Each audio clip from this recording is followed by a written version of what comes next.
अलग है।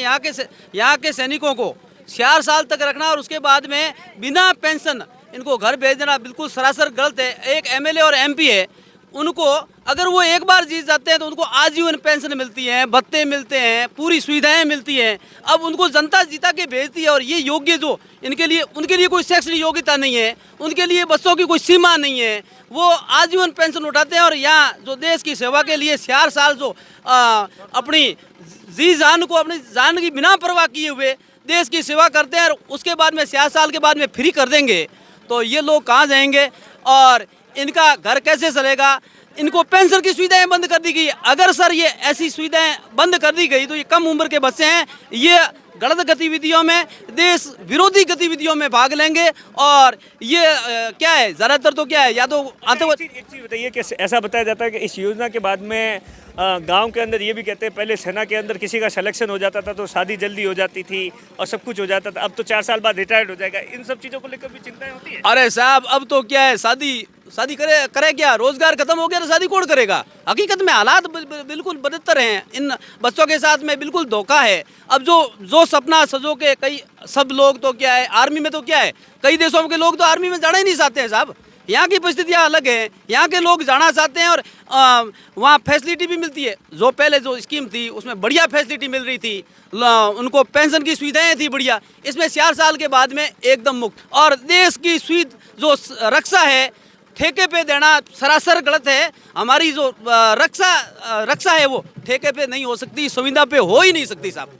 हम तो इसके बिल्कुल खिलाफ हैं। और बाकी जो स्टेट गवर्नमेंट की नीतियाँ, इसके बारे में सर बता देता हूँ। हमारे यहाँ मेन प्राथमिकता बजरी की है सर।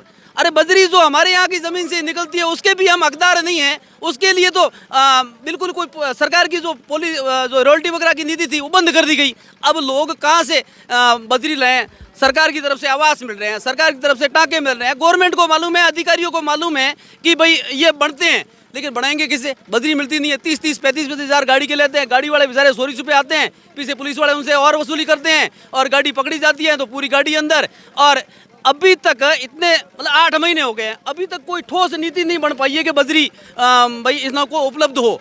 और अब हम तो परेशान हैं, किससे बनाए घर? और सरकार को मालूम है, अधिकारियों को मालूम है, नेताओं को मालूम है कि घर तो बन रहे हैं, लेकिन कोई सुन नहीं रहा है। अंधा राज है, पोपो भाई का राज है। और अगर समय रहते ये निर्णय नहीं लिया गया तो हम सड़कों पे उतरेंगे और खुद खोद के बजरी लाएंगे, क्योंकि हमारा हक है साहब। जो जमीन हमारी उससे जो निकल रही है बजरी के हकदार नहीं हम। मतलब जो जमीन हमारी, मतलब जिस पर बजरी का खनन होता है उसके लिए भी हमें अगर जो रॉयल्टी पैसा तमाम तरीके की देनी पड़ती है और उसके बावजूद भी इतनी तकलीफ होती है, तो एक किसान के लिए कितनी बड़ी चुनौतियाँ होती है साहब। किसान के लिए तो भयंकर, इनका तो जीना दुबर हो गया है साहब।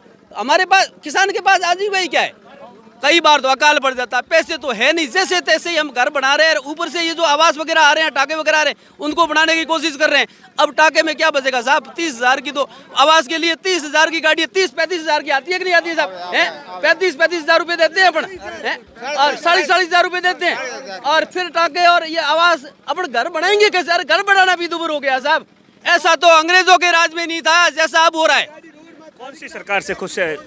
दिल्ली की सरकारों से खुश नहीं है, क्लियर कट है। स्टेट गवर्नमेंट से बिल्कुल खुश नहीं है साहब। कौन सी नीति बताए? किसानों के लिए जो सोसाइटी उठाई थी, ब्याज लिया कि नहीं लिया? मुख्यमंत्री खुद ने ट्वीट करके कहा कि हम ब्याज नहीं लेंगे। 30 जून लास्ट रखी, उसके बाद में भी अपने से पैसे वसूले गए ब्याज के। कई लोगों के तो क्या है साहब, उस भरोसे रह गए। अब व्यवस्थापक भी बेचारे क्या करें? व्यवस्थापकों ने देखा उनके पास स्पष्ट ऑर्डर नहीं था, उन्होंने कहा रुक जाओ, आपके 30 जून तक अगर पैसे ब्याज नहीं लगेगा तो पैसे जमा मत करो।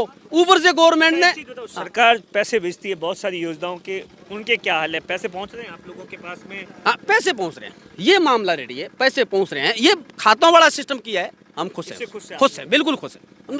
कई नीतियाँ मोदी सरकार की, खुश हैं हम उससे। हाँ बिल्कुल। दूसरी मेरा एक सवाल है, गाँव के अंदर आए हम लोग, बिजली की क्या हाल? बिजली का अरे साहब बिजली के तो हाल बदतर हो चुके हैं। मैं आपको बता रहा हूँ सर, हमारे गांव की स्थिति बता रहा हूँ। हमारे गांव में, मेरा गांव ग्राम पंचायत, मूल ग्राम पंचायत रहते हुए है, मद्दों की ढाणी पहले हमारे साथ जुड़ी थी। मद्दों की ढाणी में भोमाणी और जमाणियों की ढाणी है साहब। वहाँ तो लाइट है नहीं, पानी की सुविधा नहीं है। ऐसे हालात तो आज से 50 साल पहले थे, वैसे हालात है। इसी प्रकार मेरे पट्टाली दाढ़ी में सर, वो पूनियों की ढाणी है, उस साइड में बोरली दौरे में पूनिया रहते हैं, वहाँ आज तक लाइट नहीं है, न पानी पहुँचा है, अब सड़क भी नहीं है। सड़क चलो कई बार क्या होता है, सड़कों वाला तो क्या है कि सेटलमेंट नहीं बैठता है आपस में, लेकिन लाइट और पानी जो प्राथमिक आवश्यकता है, आज सर मूलभूत आवश्यकता है, रोटी कपड़ा और मकान थी पहले, अब लाइट भी मूलभूत आवश्यकता महसूस होगी। क्यों? लाइट के बगैर कोई काम नहीं हो रहा है। लाइट नहीं है मतलब कुछ नहीं है। अब नहीं तो सरकार तो कह रहे हैं कि पानी हम जल जल योजना के माध्यम से घर पे पहुंचा रहे हैं, बिजली 2024 के अंदर हम हर घर पे बिजली पहुंचा देंगे। इन सब वादों में कितनी सच्चाई है? बिल्कुल झूठ है साहब। यहाँ के स्थानीय जो हमारे विधायक साहब है, मंत्री, पूर्व मंत्री साहब, उनको सब पता है, वो यहाँ के हालात से वाकिफ है, उनको पता है। अब मैं कह रहा हूँ, हमारे गांव की बात है, जमणियों की डाणी और बमणियों की डाणी, उसमें क्या हुआ कि भाई अभी हमारे पास बजट नहीं है। विधायक कोटे से बजट मिलता है कि नहीं मिलता है? विधायक कोटे से डीपी मिलती है कि नहीं मिलती है? तो हमारे गांव में पूंजियों की जो पूंजियां रहते हैं वहाँ नहीं है, और यहाँ जमणियों की डाणी और बमणियों की डाणी में लाइट नहीं है। तो विधायक साहब का वो बजट कब काम आएगा हमारे लिए, हम जनता के लिए, हम गरीबों के लिए, हम किसानों के लिए वो बजट कब काम आएगा? अरे यहाँ का प्रमुख है वो हमारा स्थानीय विधायक भाई, प्रमुख है, प्रमुख साहब भी हमारे स्थानीय, महेंद्र जी हमारे स्थानीय वाकिफ है यहाँ के हालात से। विधायक साहब यहाँ से वाकिफ है। पहले तो क्या है, जीत से ही बाहर के जाते थे, स्थानीय कोई जीते नहीं था, उनको पता ही नहीं, आते थे अमरूद की बेले उगा के चले जाते थे। अब तो यहाँ के स्थानीय विधायक, यहाँ के स्थानीय नेता, फिर भी हमारा कुछ नहीं हो रहा है। तो इसका